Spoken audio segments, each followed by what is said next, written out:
During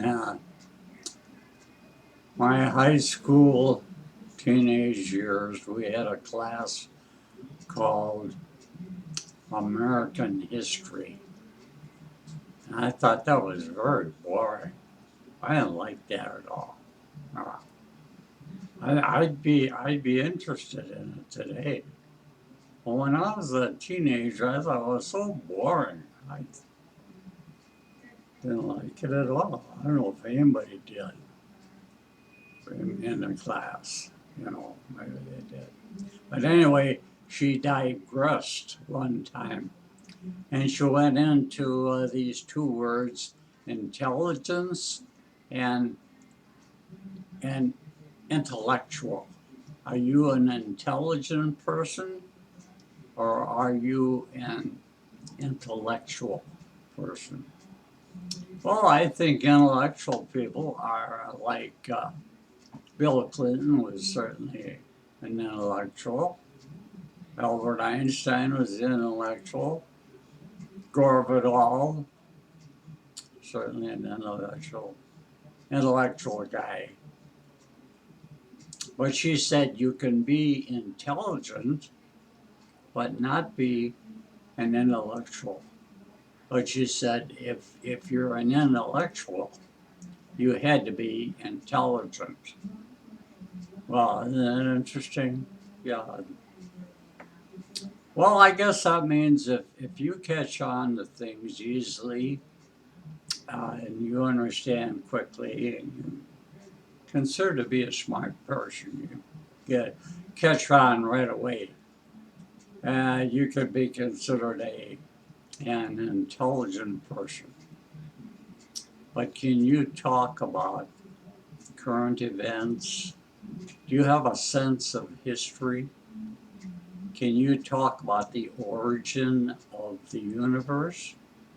No. Oh, I think those are intellectual subjects. If you could get into those subjects, I think you're an intellectual. But I know people like that they're smart. They catch on to things real fast. But if you want to get into some kind of a deep subject with them, like why does the sun never burn out? Something like that, who knows? How did it ever get started? How did the universe get started? Doesn't seem to be any way to explain it. What did it do? Pop out of nothing? They got this, what do they call it? The Big Bang Theory. Well, that doesn't make much sense to me. What Big Banged? Was there a ball out there and it busted open and there came out the universe? How about maybe the universe always existed? Well, that's kind of hard to take too, isn't it? Because we're used to things having a start and having an ending. Everything. Your car, your body, your house. Everything seems to have a start and has an ending.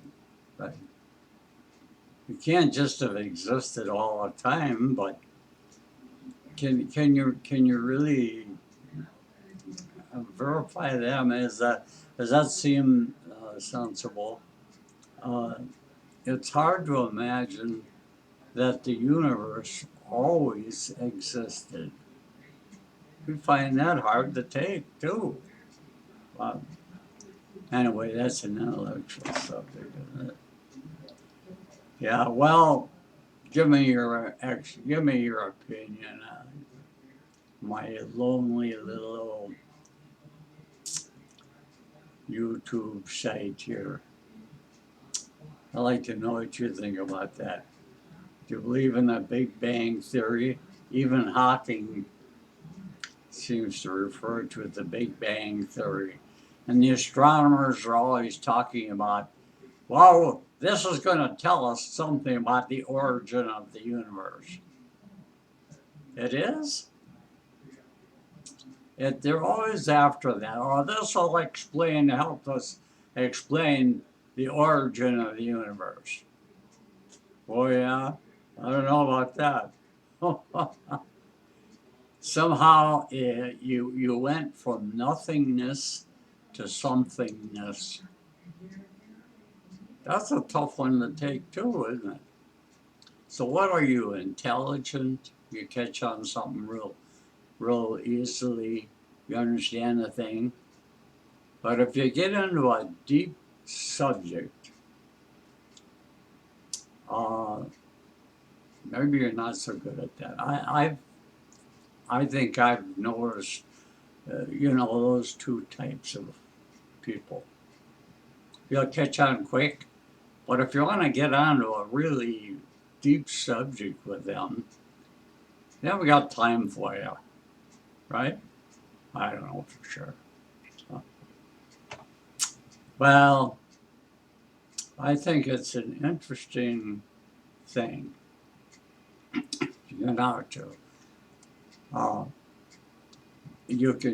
she says you can be intelligent, but not be an intellectual. But if you're an intellectual, you have to be intelligent. Well, I think there's some logic to that kind of an outlook on it. The brain works. Apparatus up there. That intellectual architecture up there. How's it made? What kind of genes you got? Are you an intellectual, or are you just intelligent? I don't know. It's an interesting subject, and I just wanted to bring that up and make a little video on it. And thanks for stopping by. If you're listening, if you hear me right now, that's nice. I wish the best of everything. Yeah, if it's nighttime, have a nice evening. If it's daytime, have a great day. And maybe you can be happy forever. Do you believe in a life hereafter? Albert Einstein says the only reason why man believes in a life hereafter, is because of his absurd ego. In other words, you think you're so important that you're gonna you have a life after this one, and you just keep on living. You can think about how would you like to live about 180 years? How old are you today, Joe? Well, I'm 195. Well, how are you? I'm getting tired of it. Oh, well. That's one of those subjects that you can kind of get involved in a little bit. And, but they're interesting. I think about it. Okay, well, yeah, think about people you might know that are intelligent, but they're not intellectual. And think about people that you might consider to be intellectual. Well, those people have to be intelligent, according to my American history teacher in high school, Miss Gorgon. She had a British accent. Very, very nice lady. Really liked her a lot. She was nice. And she never yelled. She never raised her voice at anybody. And she was very sweet. I felt sorry for her because when she'd walk up to the blackboard, she would slide. She couldn't lift her feet off the floor. So she must have had some leg joint problem. And I didn't think about it at the time. I think about it now. I think that's kind of sad. But she was a very sweet teacher. I liked her very much.